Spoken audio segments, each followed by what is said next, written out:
उद्भिदाधिकरण या मत्वर्थ भयाधिकरण श्लोक हो गया था। टीका में कह उद्भिदय चेत पशु काम इत्यत्र तृतीयांतेन उद्भिद पदेन योऽर्थो विवक्षिता स्वयं यागे क्वचित गुण स्यात्। उद्भिदा यजेत पशु काम फल संबंधी वाक्य है, उसके बाद उसको गुण विधि बनाना चाहता है। कैसे? तृतीयांत श्रवण हुआ है, जैसे दधना जो होती, दधि क्या हो गया? ओम का साधन है, गुण है। एवमेव तृतीयांत के द्वारा उद्भिद पद के द्वारा जो अर्थ विवक्षित है वह अर्थ उस याग में कोई न कोई गुण विशेष का आधान कर रहे मानना पड़ेगा।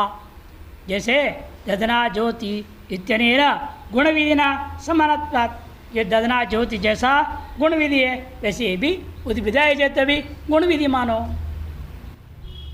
अथोच्चेता यदि कहते हो दधि शब्दार्थ तो लोक प्रसिद्ध, दही शब्द तो सारी दुनिया जानती है और हमेशा साधन होता है, खाने का साधन है ना दही।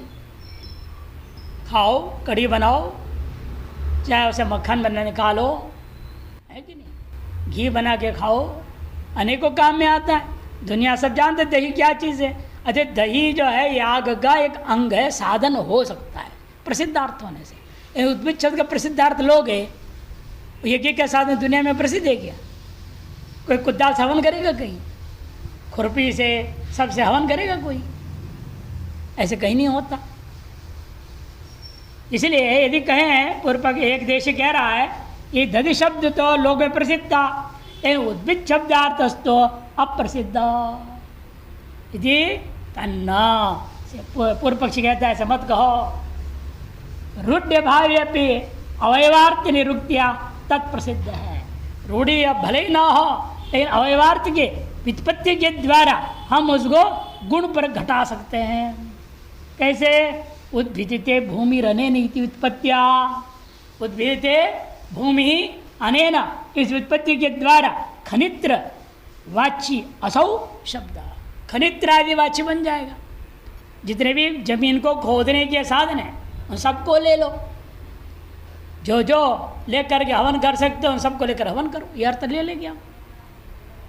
न छात्र पशुफल कश्चित यागो विधीयते, इसलिए यहाँ कोई पशुफल वाला कोई याग का विधि मत समझो।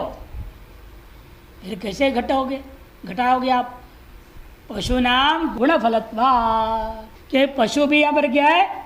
वो भी गुण का ही फल है। जैसे अन्यत्र भी गुण का भी फल कथन हुआ, यहाँ भी गुण का फल मान लेंगे उसको। पशु नाम गुण फलत्वात् यथा गोदोहनेन पशु कामस्य इत्यत्र पशवो गोहन गुणस्य फलवम। पशु की कामना वाला जो करे, यद्यपि हम क्या कर रहे हैं, जल को लाना है, चमस पात्र से लाया जाता था हमेशा याग में क्या होता है? चमस पात्र से जल लाया जाता है यज्ञ के लिए जहाँ आवश्यक है। यदि आप यहाँ कह दिया गोदोहन पात्र से लाओगे, आपके पशु की कामना भी पूरी होगी।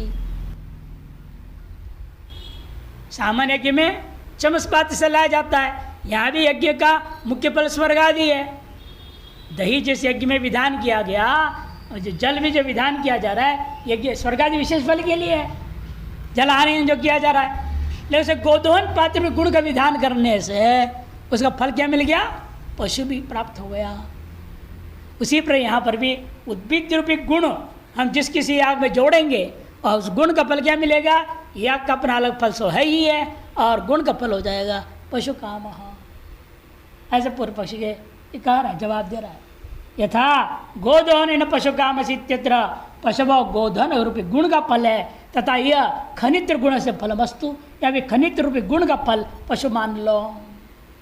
यदि चमसेना प्रणयेदिति ईदं प्रकृतम अपाम प्रणयनम आश्रित्य गोदोहन विद्यते, क्योंकि यहाँ पर हुआ क्या है? चमस के द्वारा, चमस पात्र के द्वारा जल को प्रणयन करना चाहिए, ये विहित है। कहाँ? प्रकृत्याग में। वहाँ पर अपाम प्रणयन आश्रित्य जल का जो प्रणयन करना है उसमें पात्र मात्र बदल दिया। चमसे ने था, अब कहते गोधन विद्यते, गोदोहनम विद्यते। तरी अत्राप इसी प्रकार से ज्योतिष्ठम स्वर्ग काम है, ये विहित है। वह प्रकृत ज्योतिष्टम समाश्रय करके वह खनित रूपी योग गुण का विधान किया जाए। विधीयताम तस्मात् गुण विधि रीति प्राप्त ब्रह्म। यहाँ तक पूर्व पक्ष था। तो सिद्धांति मुख्य सिद्धांति आएगा, पहले एक देश शंका करता है, पूर्व पक्ष समाधान कर देता है, मुख्य समाधान आ जाता है। पशुकाम यजेत पदद्वय से अयम अर्थ। वाक्य क्या था? उद्विदा यजेत पशुकाम। यजेत पशुकाम का पहला अर्थ समझ लो, तब उद्विदा का अन्वय होगा ना। गुणत्व अन्वय करना है या नामत्व अन्वय करना बाद की बात है। पहले क्रियापद के साथ सन्निहित जितने भी हैं कारक उनका अन्वय कर दो। कौन है पहले? उद्विदा यजेत पशुकाम। यजेत में क्या? यज्ञम भावयेत। पशुकामश्चेत यज्ञम भावयेत, ये मुख्य अर्थ हो गया। ये प्रतिपादन हो उसके बाद विचार करेंगे उद्भिदा को किसके साथ जोड़ना है इनमें, या गुण विधि अलग माना जाए। इसे करें पहले आप पशुकाम यजेता, इन दो पदों का अर्थ पहले ले लीजिएगा। पशु रूपम फलम यागेन कर्णेन कुर्यात, ये अर्थ है उसका। पशु रूपी फल को याग रूपी साधन से प्राप्त करना चाहिए। तत्र केन यागेन, अपेक्षा क्या हो रही है? केन यागेन, कौन से याग से? कोई नाम तो बताओ। इसे नाम की आकांक्षा हो रही है पहले, बाद में गुण की आकांक्षा हो रही। इसे उद्भिद शब्द नामत्व नहीं अन्वय होगा, गुणत्व अन्वय नहीं हो सकता। वही समझा रहे हैं। तत्र केन यागनित अपेक्षायाम उद्भिदा इति तृतीयांतम पदम याग नामत्व अन्वेति। उद्भिदा जो तृतीयांत पद है सन्निकट है, उसे याग का नामधेयत्व अन्वय कर दूंगा। उद्भिद्यते, व्युत्पत्ति कैसे घटाओगे? उद्भिद्यते पशुफलम अनेन। पूर्व पक्ष ने क्या लिया था? उद्भिते भूमिर अनेन लिया था। इन्होंने कहा उद्भिदीय पशुवादि फलम अनेन, ऐसे उत्पत्ति कर दो। ऐसे उत्पत्ति से भी हम घटा सकते हैं। उद्भिद्यते पशु फलम अनेन यागनीति निरुक्त्या नामत्वम उद्भिद पदस्य उपपद्यते। उद्भिद पद इस याग का नाम है, ऐसे व्याख्या करने ही सब कुछ उपपन्न हो जाता है। एवं अभी गुण विधि नामधेयत्वयोः शब्द निर्वचन साम्य। ये समस्या क्या है? आप भी यौगिक अर्थ ले रहे हैं, पूर्व पक्ष भी यौगिक ले रहा है। आप कह रहे हैं उद्भिदे पशुफलम अनेन, वो कह रहा है उद्भिदे भूमिर अनेन। दोनों ही तो अनेन व्युत्पत्ति कर रहे, व्युत्पत्ति बराबर है दोनों का। वो भूमि कह रहा है, आप पशु फल को कह रहे हो, इतना ही अंतर है ना। इसलिए कह रहे हैं एवं अपि गुण विधि और नामधेय, इन दोनों के दोनों नामधेयत्व शब्द का जो निर्वचन है वह साम्याच्छ न निर्णय। साम्य होने के नाते हम निर्णय नहीं कर पाएंगे। इति चेत सिद्धांत घबराओ मत, हम बैठे हैं ना निर्णय करने के लिए। आप जहाँ निर्णय नहीं कर पाएंगे वहाँ हम निर्णय करेंगे। क्या निर्णय दोगे? सुनो, सामानाधिकरण्यस्य निर्णायकत्वात्। सामानाधिकरण्येन अन्वय व्यधिकरणेन अन्वय। सामानाधिकरण्य अन्वय करना लाघव है, व्यधिकरणेन अन्वय करना गौरव है। हम सामानाधिकरण अन्वय कर दो, उद्भिदा नामक यज्ञेन, दोनों तृतीयांत रह गया ना। अब आपके यहाँ बदल जाएगा मामला। कैसे? वही समझा रहे, देखो। हाँ, उद्भिन्न नामकेन यागेन फलम कुर्यादित्युक्ते सामानाधिकरण्यम लभ्यते। गुणत्वे तो खनित्रेण साध्यो योगा याग तेन फलम भावेत एवं वैदिकण्यम स्यात्। गुणित क्या होगा? खनित्र के द्वारा। साध्य कौन होगा? याग। तार्श याग के द्वारा फल को प्राप्त करो। ये जो आपका हो जाएगा व्यधिकरण अन्वय। माँ गौरव है ये। क्या आपने पहले क्या किया? उद्भिद को याग के साथ अन्वय किया। सो भी कैसे अन्वय किया? सामानाधिकरण नहीं, साध्य साधन भाव। खनित्रेण यागम भावयेत, यागेन च फलम भावयेत। तो क्या हुआ वहाँ पर? खनित्र है कारण, जब तो याग है फल साध्य। फिर वही याग हो गया साधन, पशुरूपी फल का दृष्टिकोण में, अर्थात जो साध्य भी है और साधन भी दोनों हो गया, परस्पर विरुद्ध वस्तु एक पदार्थ में आ गया, विरुद्ध का द्वय दोष यहाँ पर आ जाएगा। इसे उचित नहीं है तुम्हारे व्याख्यान। आपके व्याख्यान में यही व्याख्यान अन्वय होगा, उद्भिन्न नामक हमारे मत में उद्भिन्न नामक यागेन फलम गुरिया सीधा होगा, सामनाथ ग्रहण अन्वय। गुणत्वे तो खनित्रेण साध्यो यो याग, खनित्रेण यागम भावेत अलग करनी पड़ेगी, फिर यागेन इष्टम भावेत यागे तेन इत्यम वैदिकरण्यं स्यात्। यदि खनित्रवता यागेन कह दो फिर तो मतवर्ती प्रयोग कर दो, समानाधिकरण ग्रहण हो जाएगा। खनित्रवता यागेन, जैसे सोमवता यागेन करते हो, ऐसे खनित्रवता मतु प्रत्यय करके जोड़ दूंगा, ऐसे कर लूंगा तो ठीक होगा, सामनाधिकरण में हो जाएगा। पूर्व पक्ष कहता है यदि खनित्रवता याग नहीं थी सामनाधिकरण युज्येत तदा मत्वर्थ लक्षणा प्रसज्जित, फिर तो मत्वर्थ लक्षणा करनी पड़ेगी, उद्भिदा कार्य करना पड़ेगा, उद्भिदवता।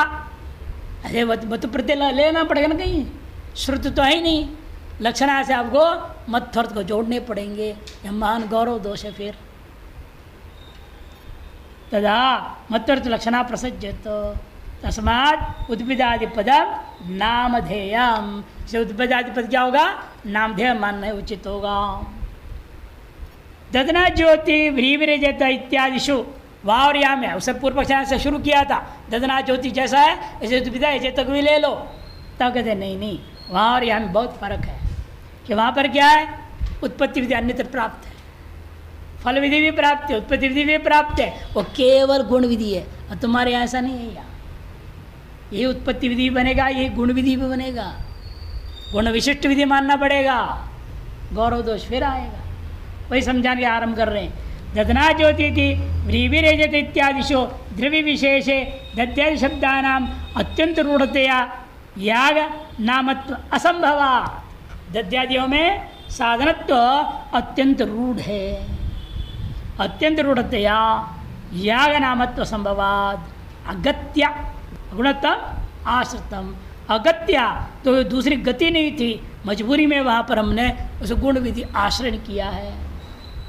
इन सोमेजित में भी क्या था फिर, इत्यत्र अपि अप्रसिद्धार्थ नामधेयत्व कल्पना, तो अप्रसिद्ध अर्थ को नामधेय करने की कल्पना करने की अपेक्षा से वरम प्रसिद्धार्थ द्वारेण, प्रसिद्ध क्या था, सोमलता, सोमलता का सोमलता से सोमेना सोमलता से हवन करो, ये नहीं हो सकता, जैसे सोमवता याग न कहना पड़ेगा।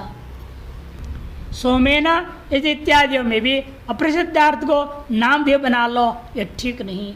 अतो वरम प्रसिद्धार्थ द्वारेण लक्षणा आश्रयणम, प्रसिद्धार्थ द्वारा लक्षणा का आश्रय करना ही उचित हो जाता है। याग नामत्व प्रसिद्ध नहीं है सोम, किंतु याग का द्रव्यत्व न प्रसिद्ध है। सोम एक लता है, उस लता से पहले जमाने में कच्चा दारू बना के पीते थे, इधर श्राप दे दिया उसको किसी ने, लगता है सब पूरे भारत में सोमलता खत्म हो गया। केरल में है, केरल में शायद पहले दारू नहीं पीते होंगे, इसलिए वहाँ बच गया तो लता, और वहाँ भी पीने वाले हो गए तो उसको अभिशाप दो लोगों ने दे दिया। केरल क्षेत्र का ऊपर परशुराम जी का अभिशाप है, शंकराचार्य जी का अभिशाप है, इसकी वजह से वहाँ का कोई भी द्रव्य यहाँ यज्ञ पूजा पाठ के लिए नहीं लाया जाता है। केरल प्रदेश का यहाँ के कोई भी यज्ञ द्रव्य पदार्थ अन्यत्र हवन पूजा पाठ के लिए प्रयोग नहीं हो सकता है, निषेध कर दिया कि तुम ही लोग करो इसको, तुम ही लोग पाओ, तुम ही लोग मौज करो, तुम्हारा व्यापार नहीं होगा, कहीं बंद करो। परशुराम के कारणांतर से भी अलग अलग कारणों से शाप देना पड़ा था, इसलिए कहते हैं वरम प्रसिद्धार्थ द्वारेण लक्षणा को आश्रय कर लेना इति विप्रेत्य सोम द्रव्यवता यागेन इति यह मत्वर्थ लक्षणा स्वीकृता। उद्भिद शब्द में ऐसा करने की जरूरत नहीं है, उद्भिद शब्द से तो लोक प्रसिद्धार्थ अभावात, लोक प्रसिद्ध एक अर्थ उसका है ही नहीं, उक्त रीत्या से नामत्तम नामधेय मानना ही उचित है।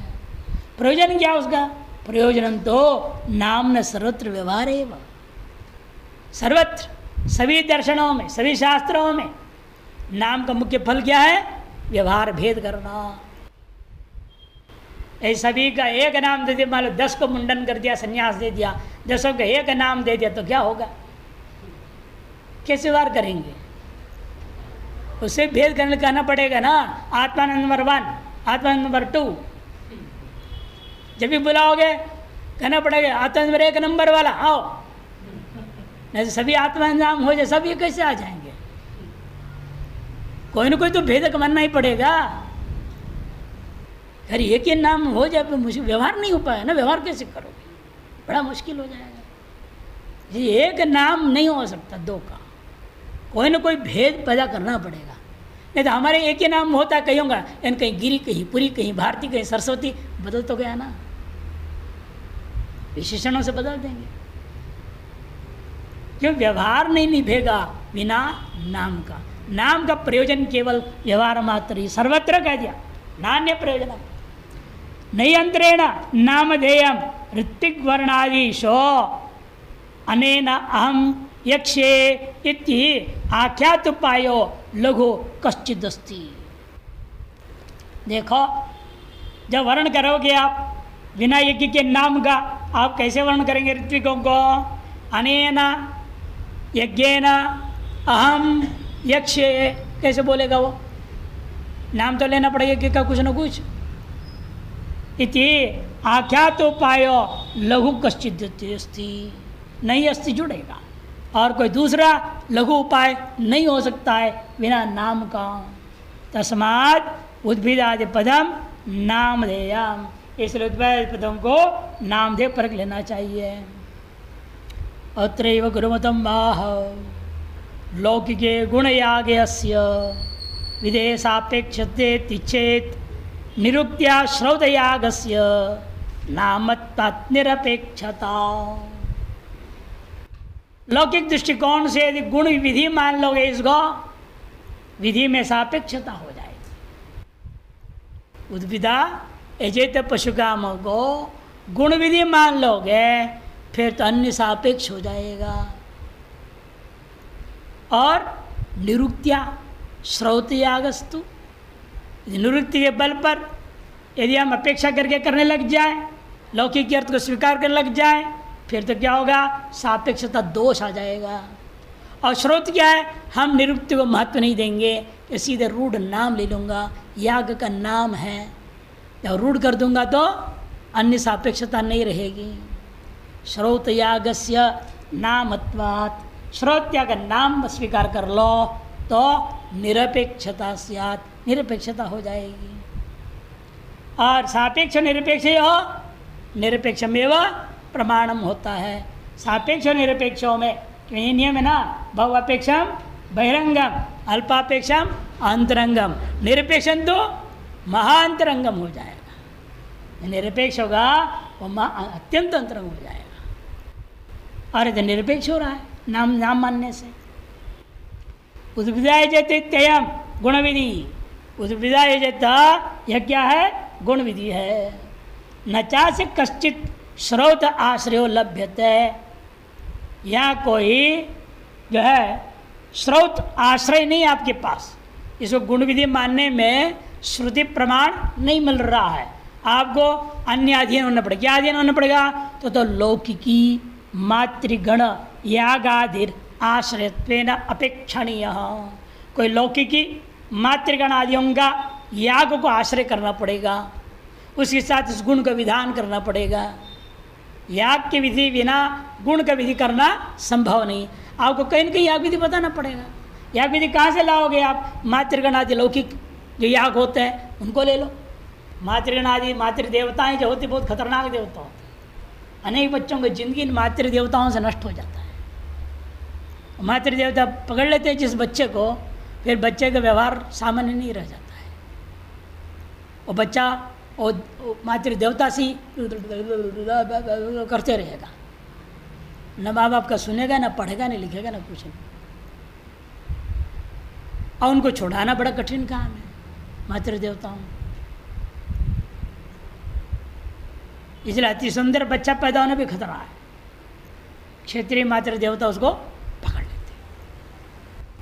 या मातृदेव ग्रसित बच्चे। देखने वाले बता दिया भाई इसमें मातृदेवता ग्रस्त, हम लोग कुछ नहीं कर सकते। सुना बच्चा बढ़िया बोल रहा है, खेल रहा है, सब बढ़िया था, अचानक एक दिन वो उस बात बोलना ही बंद हो। अगर ही डॉक्टर जाओ जो भी जांच करो बिल्कुल ठीक है सब, बहरा क्यों हुआ, गूंगा क्यों हुआ, समझो नहीं। क्षेत्रीय देवताएं छोटी मोटी देवी देवता हैं, छोटी छोटी, हर गांव के इधर उधर में रहते ही छोटी छोटी मातृका पूजा। हाँ हाँ, स्मार्त पूजा होती है, उनको शांत करना पड़ता है, प्रसन्न करना पड़ता है। तो आपको लौकिकी कोई मातृ देवताओं का याग को आश्रय करना पड़ेगा। तस्मिन् यागे गुण विधीयते तथा सती सापेक्षत्वाद अप्रमाणम अस्याश्चोदनाया इति चेत मैवाम, तो सापेक्ष के नाते यह विधि अप्रामाणिक हो जाएगी।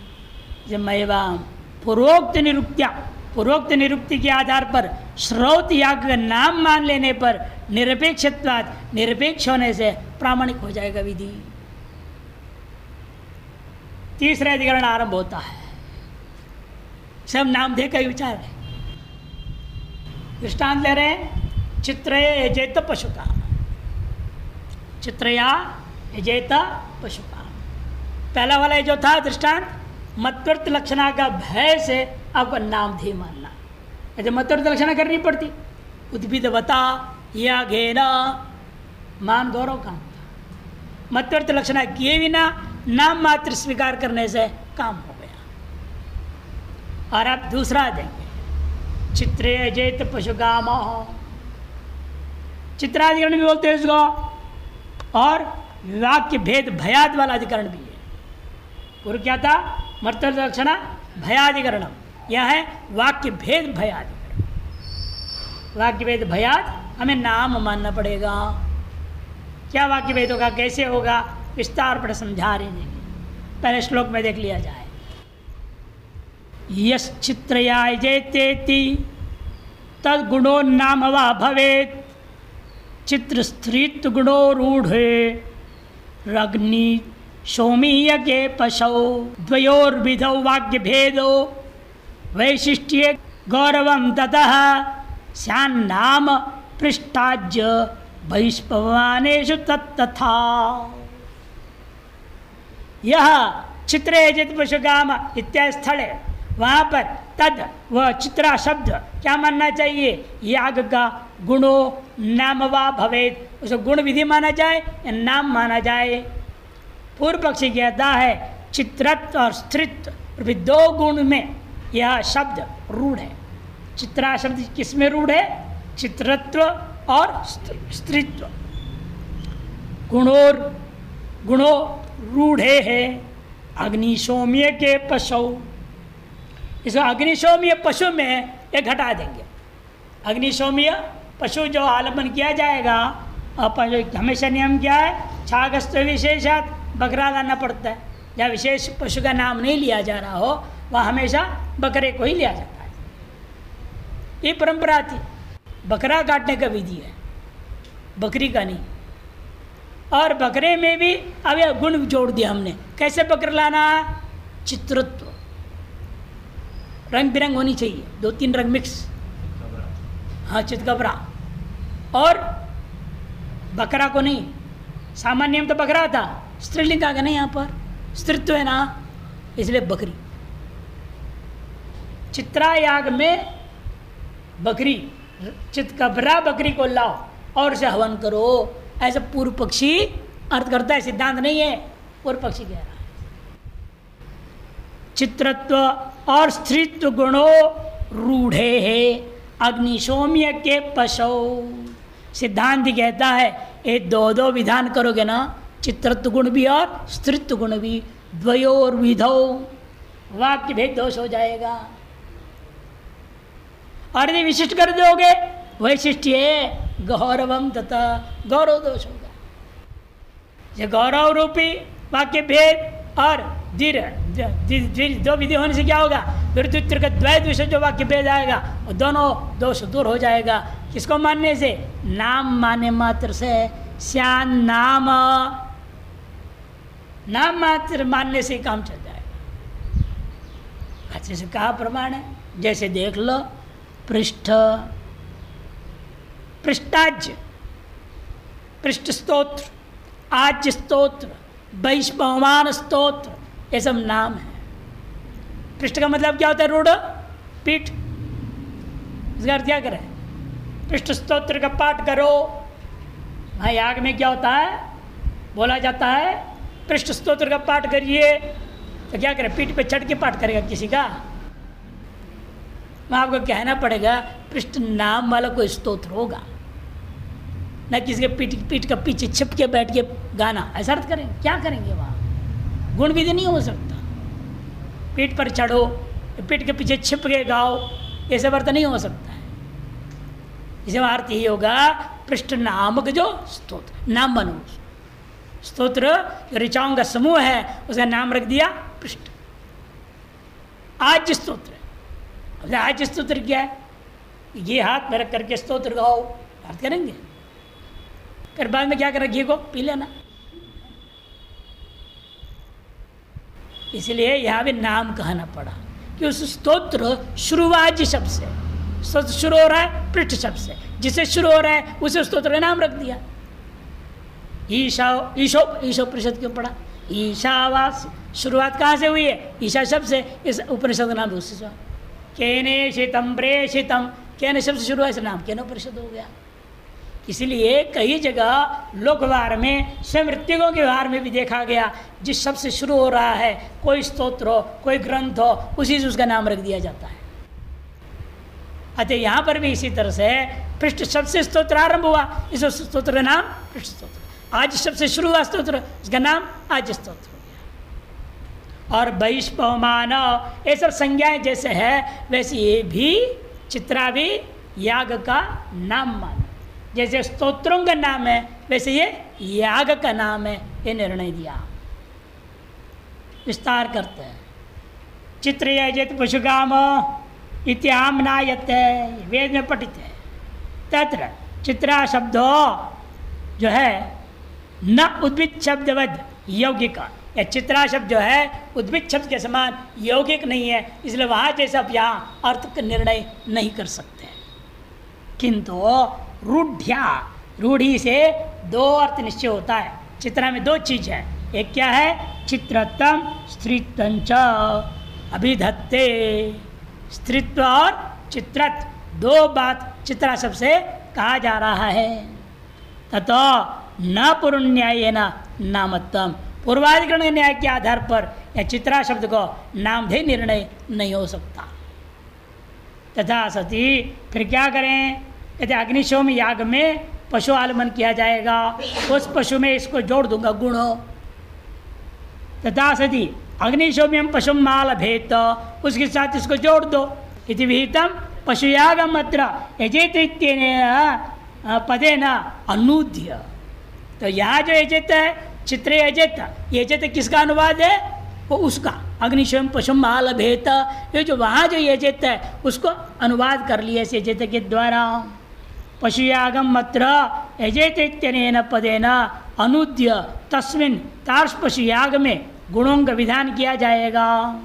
चित्रत्र स्थित गुणौ विधीयते इति प्राप्ते ब्रोमः, सिद्धांत ऐसा नहीं हो सकता। चित्रत्व स्त्रीत्व चेति दो वेतो गुणौ, दो प्रत्येक प्रत्येक गुण है। एक रंग के परक है, एक वस्तु का लिंग परक है, दोनों भिन्न चीज हो गया ना। चित्रत्व क्या है? चित्त का बड़ा रंग है। और स्त्रीत्व पुंस्तु क्या है? पशु के इंद्रिय संबंधी मामला है, पशु का शारीरिक मामला है, वो दोनों भिन्न चीजें हैं। एक गुण तो है नहीं, विशेष विशेषण भाव नहीं कर सकते इनका, दोनों भिन्न भिन्न गुण है। इति अतः क्या होगा? तो दो गुण है वो मालूम होता है। चित्रत्व स्थित्व चैति दो वेतो गुणों से दो गुण ही है। तयोर द्वयोर जो है विधान है वाक्यम भिद्येत, दोनों का विधान करने लगो, उसी का नाम एक वाक्य में दो का विधान करना, वाक्य भी दोष होता है। फिर कहीं तो अनेकों को विधान किए हो आप, वहाँ कैसे घटाएंगे आप? तो सुनो ये श्लोक को पहले। तथा चुक्तम, कमाल भट्ट जी ने कहा है, प्राप्ते कर्मणि नाने को विधातुम शक्यते गुणः अप्राप्ते तो विधीयेरन् भवाप्येक यत्नतः। यदि किसी प्राप्त कर्म का अनुवाद करके आप गुण विधान कर रहे हो, प्राप्ते कर्मणि, प्राप्त क्या है?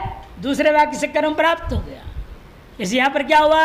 आपने कहा अग्निशोम पशुम आलवेत, अग्निशोम्यम पशुम आलवेत से याग प्राप्त है, उसका अनुवाद करके ये गुण मात्र का विधान कर रहे हो, फिर वह अनेक विधान नहीं हो सकता।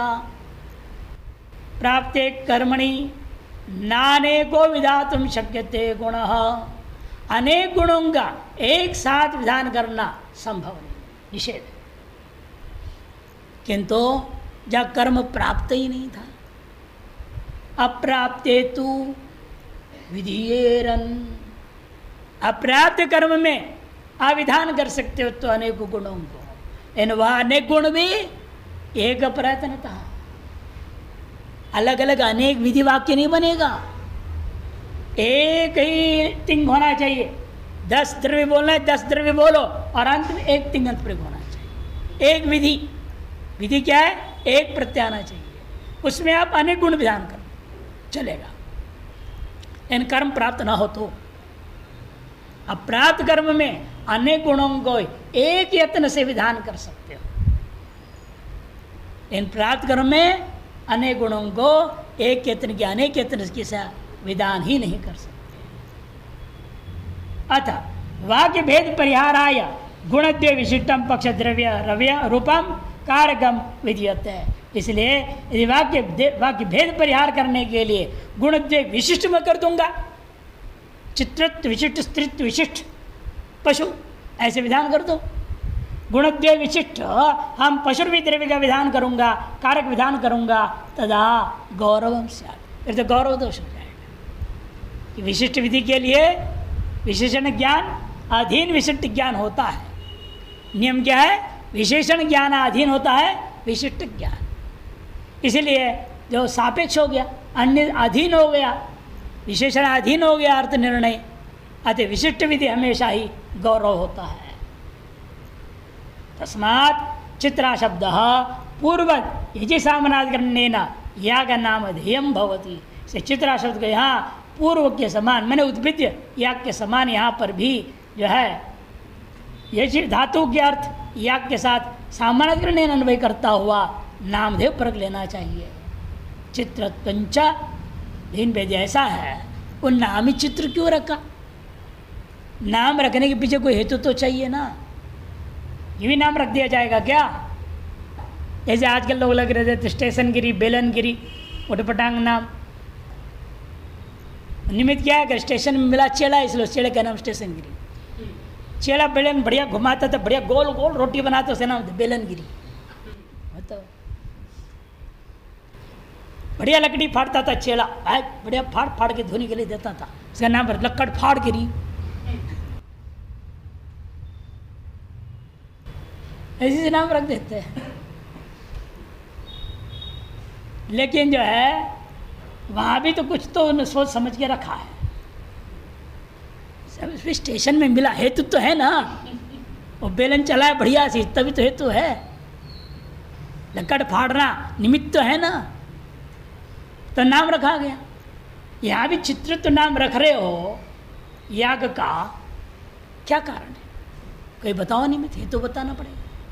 कहते सुनो, वो भी हेतु बता रहे।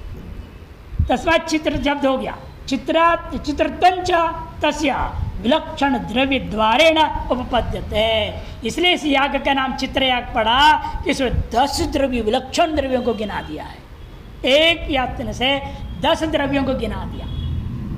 दधि मधु घृतम माप धानास तंडुलास तत्संसृष्टम प्राजापत्यमिति दध्यादीनि विचित्राणि प्रदे द्रव्याणि षट आमनातानि। दधि आदि परस्पर विचित्र जो है प्रदे द्रव्यों को, 6 द्रव्यों को यह पाठ किया गया, इसे इस याग का नाम चित्र याग हो गया। दही, मधु, घी, आप जल, धाना भुना हुआ जौ, और तंडुलाहा, और तंडुल मैंने चावल, तत्संसृष्टम, ये सबको मिला करके हवन करना है। यहाँ पर जो है 6 द्रव्यों को लिया गया और ये परस्पर एक दूसरे के लगभग विरुद्ध सा है। ये इनको मिला करके दद्यादीनी विचित्राणी प्रदे द्रव्याणी षट जो है आमनाथन तदेतत् चित्रा नामकस्य यागस्य उत्पत्ति वाक्यम। और ये वाक्य कहाँ से लाए आप? यही याग उत्पत्ति विधि वाक्य है। ये क्या है? उत्पत्ति विधि वाक्य है, और वो नामधेय वाक्य है। और बिना उत्पत्ति विधि का नाम नहीं हो सकता। ये जो उत्पत्ति विधि है, इस विधि वाक्य से बोधित जो याग है, उस याग का नाम क्या है? पूछने पर कहा चित्र अजेत पशुकामा, अतः नामत्व नहीं अन्वय होगा। याग स्वरूप भूतयोर दध्यादि द्रव्य प्रजापति देवतयोर अत्र उपदिश्यमानत्वात्। क्योंकि उत्पत्ति विधि कैसे मानोगे? या तो एजेत भी नहीं है, हाँ, जुहोती भी नहीं है, कुछ भी नहीं है, जुयात नहीं, कुछ नहीं, तब कहते इसलिए यागस्य द्वे रूपे नियम है ना, द्रव्यम देवता च। इस वाक्य में द्रव्य भी और देवता भी। द्रव्य तो 6 गिना दिया, देवता क्या गिना दिए थे? प्राजापत्यम, प्रजापति देवता के द्रव्य है। से द्रव्य और देवता देना आने दोनों के दोनों इस वाक्य में विहित होने से इस वाक्य को हम उत्पत्ति विधि वाक्य मानेंगे। उत्पत्ति विधि वाक्य का लक्षण क्या किया था? कर्म स्वरूप मात्र बोध को विधि उत्पत्ति विधि। कर्म के स्वरूप अर्थात द्रव्य और देवता को बोध कराने वाली विधि का नाम उत्पत्ति विधि होता है। यह दोनों है, दद्यादि द्रव्य भी है, प्रजापति देवता भी है, इसलिए इसका नाम उत्पत्ति विधि कहा जाएगा। याग सर्वभूतयोर दध्यादि द्रव्य और प्रजापति देवतयोर अत्र उपदिश्यमानत्वात् या उत्पत्ति विधि माना जाएगा। उत्पन्नस्य तस्य यागस्य, उत्पन्न इस याग में हमने क्या कर दिया? चित्रे जेत पशुकाम इत्येतत् तो फलवाक्यम, ये फलवाक्य है, उत्पत्ति वाक्य और फलवाक्य।